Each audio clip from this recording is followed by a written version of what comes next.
नमस्कार। मुंबई से फिर एक बार आपके सामने मैं हूं रविंद्र जैन, देश और जनता के इसमें सदैव तत्पर बात करने वाला। भारत को नई दिशा देने के लिए कुछ तो करना चाहिए, लेकिन करने की क्षमता भी होनी चाहिए। माननीय सर्वोच्च न्यायालय जी, ये वीआईपी शब्द क्या होता है, यह बताया जाए कि जनता वीआईपी है या नेता वीआईपी है या सरकारी डिपार्टमेंट वीआईपी है। सबसे पहले तो इस पर संज्ञान लिया जाए। नेता कहता है हम वीआईपी हैं, एक तरफ बोलते हैं देश की जनता की सेवा करनी है, तो जनता की सेवा करनी है तो जनता वीआईपी हुई, नेता वीआईपी कैसे हुआ? हालात बद से बदतर होते जा रहे हैं। माननीय, इन नेताओं को इतनी सुविधा मिलती है कि ये अपने कर्तव्य से दूर होकर अय्याशी में पड़े रहते हैं। अपने देश के प्रति इन्हें कोई लगाव नहीं रहता।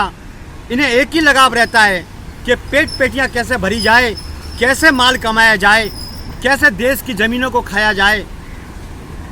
एक ही काम रह गया है।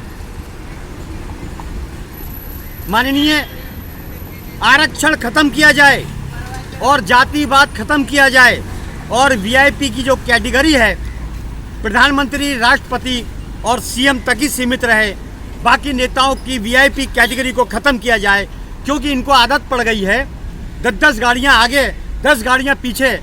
देश के पैसे की बर्बादी इतनी ज़्यादा होती है, इन वीआईपी के ठप्पे ने लगा कर रखा है कि आम जनता को परेशान करके रख दिया है। वीआईपी की गाड़ी के लिए रोड खाली करा दी जाती है। जब कोई आदमी मरता है तो ट्रैफिक जाम रहता है, लेकिन जब कोई वीआईपी निकलता है तो रोड पूरी खाली करा दी जाती है। माननीय, संज्ञान तो लेना पड़ेगा। 1947 के बाद से आज तक भारत का ढर्रा सुधरा नहीं है। मौज तो नेता करता है, जनता से टैक्स लेता है और जिंदगी भर जब तक वो जिंदा रहता है, उसका पीढ़ी जिंदा रहता है, 5 पीढ़ी तक वो मौज करता है, इतना पैसा कमा लेता है। जनता का खून पीकर जनता टैक्स पर टैक्स दिए जाती है और कोर्ट में तारीख पे तारीख मिलती है। लाइन में खड़े हुए हैं जनता, लेकिन ये नेता, इनको समझ में नहीं आता है कि एक वोट आपको हरा सकता है, एक वोट आपको आपकी दिशा बता सकता है, एक वोट आपको आपकी औकात बता सकता है। एक वोट में इतनी ताकत है कि आप जनता को बेवकूफ़ न समझें और न जनता को बेवकूफ़ बनाएं। आज देखिए, नेताओं के अंदर इतने अपराधी हैं, ड्रग्सी हैं, लुटेरे हैं, लेकिन इस पार्टी को छोड़ के उस पार्टी में आ जाएंगे, उसको छोड़ के उसमें चले जाएंगे और आम जनता का हैरान किया जाता है। आम जनता के अंदर अपराधी हैं, अपराध किया जाता है तो उन्हें सज़ा दी जाती है, लेकिन नेताओं को अगर अपराधी है तो पार्टी छोड़ के दूसरी पार्टी में आ जाओ, आपके अपराध खत्म हो जाएंगे। कानून नाम का कोई सिस्टम नहीं, संविधान नाम की कोई चीज़ नहीं। माननीय सर्वोच्च न्यायालय जी, आखिर भारत में क्या चलता है? क्या देश इनके बाप का है? बहुत समझने की बात है। ये देश चलाने की बात करते हैं, लेकिन ये तो गुंडागिर्दी करते हैं। ज़्यादातर नेता अय्याश हैं, ज़्यादातर नेता करप्ट हैं, तो देश कैसे चलेगा? माननीय, इन नेताओं की दुकानदारी पर अगर अंकुश नहीं लगा तो भारत की आर्थिक स्थिति और मानसिक स्थिति जनता की खत्म हो जाएगी दिमाग से। इनको हर चीज़ फ्री मिलती है, वीआईपी ट्रीटमेंट मिलता है, पुलिस इनकी पहरेदारी करती है। किस बात की वीआईपी? कैसे वीआईपी? आप नेता हो, पैदल चलो। आप नेता हो, जनता का दुख दर्द देखने के लिए निकलो, लेकिन ये तो गाड़ी से उतरते ही नहीं है। हालात खराब कर रखी है, देश की जनता का निचोड़ के रख दिया। देश की जनता को कपड़े की तरह, कपड़ा भिगोया जब निचोड़ा जाता है, ऐसी जनता का हाल कर दिया है। दूध में मिलावट, हॉस्पिटलों में लंबे लंबे बिल, वकीलों का ठिकाना नहीं है। जो मर्जी आई फीस लेंगे, जो मर्जी आई डॉक्टर फीस लेगा। हालत खराब कर दी है, आम जनता का जीना दुश्वार हो चुका है। शिक्षा चिकित्सा इतनी महंगी कर दी है कि माँ बापों को अपने जेवर बेचने पड़ते हैं, मकान बेचने पड़ते हैं, तब जाके कहीं उन्हें शिक्षा चिकित्सा के अंदर आना पड़ता है। क्या हालत है हमारे भारत की। लेकिन नेताओं को सब फ्री है। जमीनें भी खाओ, ड्रग्स के कारोबार भी करो, हर तरफ से पैसा आने दो। ऐसी मनोवृत्ति नेताओं की हो चुकी है। अभी कुछ समय पहले हमने पेपर पढ़ा, उसमें कई सारे मुद्दे आए कि पुलिस डिपार्टमेंट के अंदर लोग आत्महत्या कर रहे हैं। तो क्या वजह है इसकी?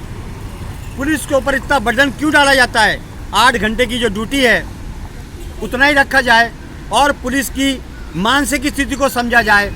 ये तो हम कहते हैं कि उनका खर्चा कितना है, उनको चिकित्सा, शिक्षा कम से कम ये तो उनको आप कम से कम रेट में दीजिए।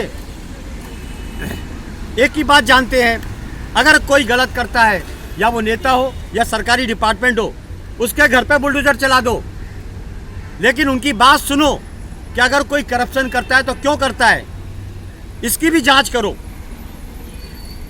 हालत तो ऐसे हो चुके हैं कि सबसे बड़ा करप्शन तो शासन प्रशासन में बैठे हुए वो लोग करते हैं जिन्हें मौज करना है, देश की जनता को लूटना है, आराम करना है, अय्याशी करना है। जैसे मुगलों ने की, अंग्रेजों ने की, ऐसा ही कुछ नेता बैठे हुए हैं, शासन प्रशासन में लोग बैठे हुए हैं, वो इस तरीके का हरकत करते हैं, काम करते हैं। उन्हें देश की जनता से कोई लेना देना नहीं। तो ये चिन्हित किया जाए आखिर एजेंसियां क्या करती हैं, होटलों की जांच की जाए। माननीय, भारत के अंदर कभी दूध की नदियां बहती थी, लेकिन आज नकली दूध की नदियां बहती है। ये डिपार्टमेंट क्या करता है? ऐसे डिपार्टमेंट को खड़ा कर दिया जाए, निकाल दिया जाए और उनको ऊपर सख्त कार्रवाई हो। कोर्ट डिसीजन लेगा कि वो सही है या गलत है। उनको कोर्ट के चक्कर खाने पड़ेंगे। ऐसा कानून प्रावधान लाया जाए कि सरकारी डिपार्टमेंट हो या नेता हो, अगर गलत करता है, अपनी जिम्मेदारियों से हटता है, तो बिल्कुल ये केस को कोर्ट में डाला जाए। इनको मालूम पड़ना चाहिए कि आम जनता कैसे कोर्ट के चक्कर खाती है, कैसे डॉक्टर के चक्कर खाती है। तो नेताओं को, सरकारी डिपार्टमेंट को, शासन प्रशासन को, इनको भी सबक मिलना चाहिए कि आम जनता की तकलीफ को देखा जाए, नहीं तो आपको भी चक्कर खाने पड़ेंगे। हालत हमारे भारत की इतनी खराब हो चुकी है माननीय, कि देश में किसी को किसी की नहीं पड़ी है।